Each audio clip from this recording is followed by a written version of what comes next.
पहले टॉपिक में पढ़ा था पहले वॉइस अपन चल रहा था, और वॉइस के अंदर सबसे पहले अपने इंट्रोडक्शन पढ़ी थी। इंट्रोडक्शन में पहला था एक्टिव वॉइस और दूसरा था पैसिव वॉइस। एक्टिव वॉइस का शाब्दिक अर्थ मैंने बताया था कृतवाच्य, और पैसिव वॉइस का शाब्दिक अर्थ जो बताया था वो था क्रमवाच्य। एक्टिव वॉइस की परिभाषा होती है जिनमें कर्ता प्रधान होता है वो एक्टिव वॉइस होता है, और जिनमें कर्म प्रधान होता है वो पैसिव वॉइस होता है। एक्टिव से पैसिव में बदलने के नियम पढ़े थे अपन ने। आज पढ़ेंगे अपन टेंस संबंधी परिवर्तन।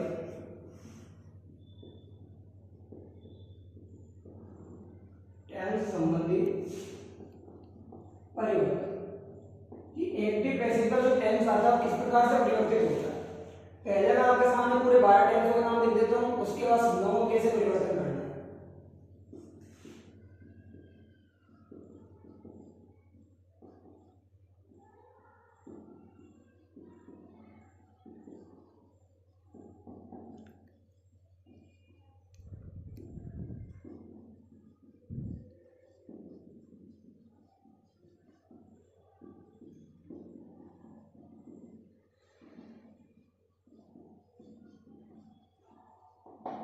ये हो गया अपना प्रेजेंट। ऐसे ही चार भाग चलेंगे, पास्ट के और वैसे ही चार चलेंगे फ्यूचर।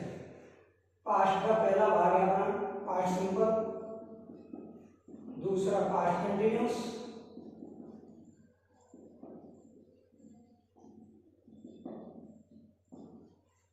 तीसरा भाग है पास्ट का पास्ट परफेक्ट, और चौथा भाग है इसका पास्ट परफेक्ट कंटिन्यूअस। उसी तरह फ्यूचर में future simple, future continuous, future perfect और फ्यूचर परफेक्ट कंटिन्यूअस।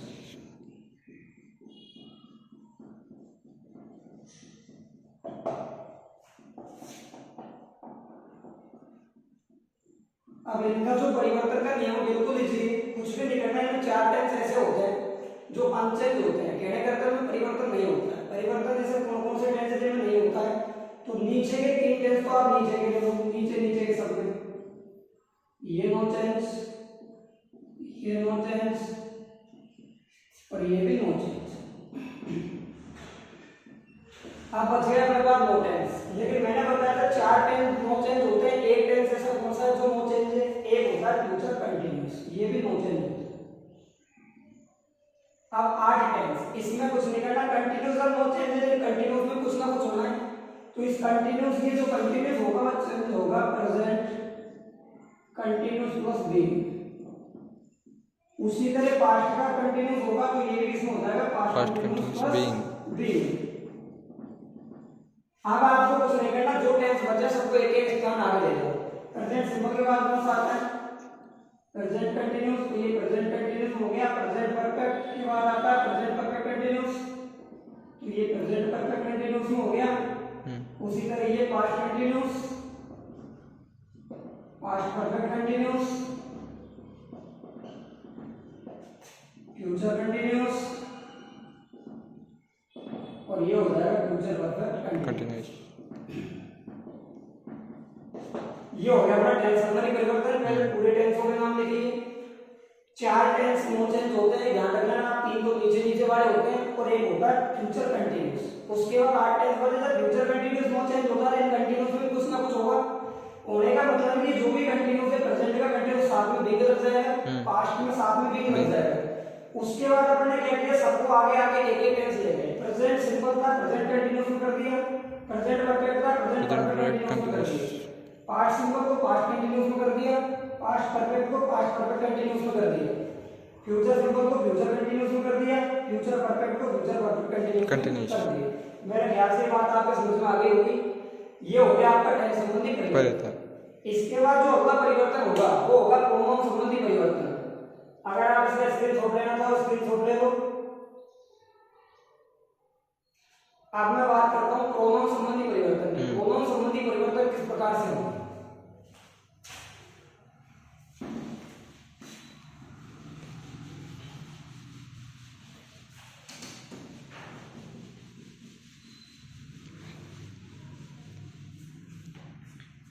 प्रोनाउन संबंधी परिवर्तन।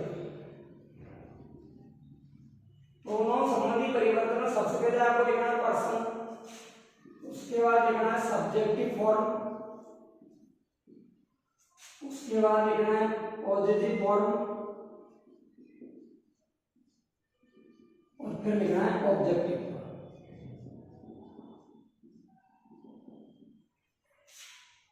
और इस तरीके से सारणी बना देंगे।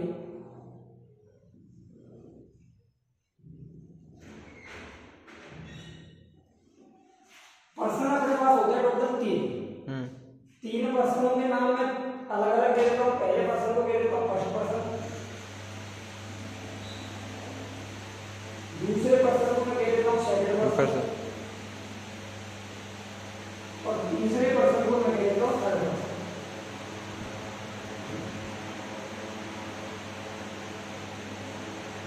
सब्जेक्टिव फॉर्म आपको ये ध्यान रखना है कि फर्स्ट पर्सन के प्रोनाउन कौन से होते हैं, सेकंड के कौन से होते हैं, थर्ड के कौन से होते हैं। तो फर्स्ट पर्सन का प्रोनाउन होता है I, my, me, we, our, us. Second person का सिर्फ एक प्रोनाउन होता है और वो होता है यू, आवर, योर, यू। बच्चे कुछ सब थर्ड पर्सन में आते हैं जैसे he, his, her, him, she, her, it, its, this, there, ये हो गया अपने प्रोनाउन टेबल। अगर वाक्य में आई आता है पॉजिटिव फॉर्म में आपके कहीं भी काम नहीं आएगी एक्टिव पैसिव में। ये जो पॉजिटिव फॉर्म है ये आपके काम आएगी डायरेक्ट इनडायरेक्ट। वहां एक फॉर्म होती है रिफ्लेक्सिव फॉर्म, जब अपन डायरेक्ट इनडायरेक्ट पढ़ेंगे तब समझेंगे रिफ्लेक्सिव फॉर्म क्या होता है। यहां पे काम आएगी सब्जेक्टिव फॉर्म और ऑब्जेक्टिव फॉर्म। यानी वाक्य में आई दे रखा है उसमें चेंज हो जाएगा मी, वी दे रखा है तो अस, यू दे रखा है तो यू में, ई का हिम, सी दे रखा है तो हर, इनका इट और देखा देम। उसी तरह अगर मान लो आपको अपोजिट दे दिया, मी दे दिया तो उसका परिवर्तन भी हो सकता है। मी का आई में, अस का बी में, यू का यू में, इन का ही में, हर का सी, इट का इट और देम का देम। ये हो गई आपकी प्रोनाउन टेबल। अब अगर मान लो आपको ये ध्यान नहीं है कि फर्स्ट पर्सन के प्रोनाउन कौन से होते हैं, सेकंड के कौन से होते हैं, थर्ड के कौन से होते हैं, इसके लिए सीधा सा हिसाब है, छोटा सा सूत्र है, आपको कुछ नहीं करना है।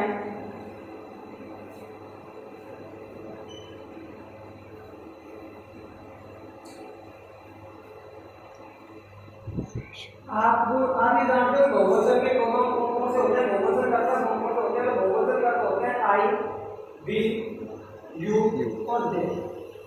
अब मैंने आपको भी बताया था आपके पास कर्ता होते 3 होते हैं, तो 3 कर्ता होते हैं तो 3 से काउंट करके आ जाओ। Number 3, number 2, number 1, number 3। अब आपके टेबल में देखो ये दोनों फर्स्ट पर्सन के है नहीं, ये सेकंड का है या नहीं, और जो बच गए वो सब थर्ड पर्सन है। यहाँ तक आप एक बार सारणी को देखना, प्रोनाउन टेबल देखना, टेंस संबंधी परिवर्तन देखना, उसके नियम देखना। उसके बाद अपन अगले पार्ट में वाक्य बनाना सीखेंगे।